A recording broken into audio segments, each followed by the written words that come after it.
ಮುಂಬಯಿಯ ಬಾಂಡಾರಾದಲ್ಲಿನ ಗೋಲಂದಾಜು ರಕ್ಷಣಾ ಇಲಾಖೆ ಸಂಬಂಧಿ ಕಾರ್ಖಾನೆಯಲ್ಲಿ ನಡೆದ ಸ್ಫೋಟದಲ್ಲಿ 8 ಮಂದಿ ಸತ್ತು ಹಲವರು ಗಾಯಗೊಂಡಿದ್ದಾರೆ.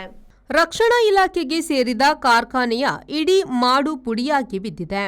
ಅವನ್ನು ಜೆಸಿಬಿ ಮೂಲಕ ತೆಗೆಯುವ ಕೆಲಸ ನಡೆದೇ ಇದೆ.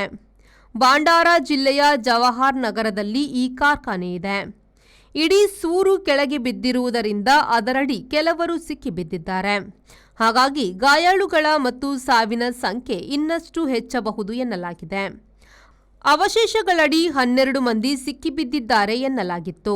ಜಿಲ್ಲಾ ಕಲೆಕ್ಟರ್ ಸಂಜಯ್ ಕೋಲ್ತೆಯವರು ಸ್ಥಳದಲ್ಲಿ ಆಂಬ್ಯುಲೆನ್ಸ್ ನಿಲ್ಲಿಸಿಕೊಂಡು ರಕ್ಷಣಾ ಕಾರ್ಯಾಚರಣೆ ನಿರ್ವಹಿಸುತ್ತಿದ್ದಾರೆ. ಗಾಯಗೊಂಡವರ ಸಂಖ್ಯೆ 7 ಎಂದು ಹೇಳಲಾಗಿದೆ.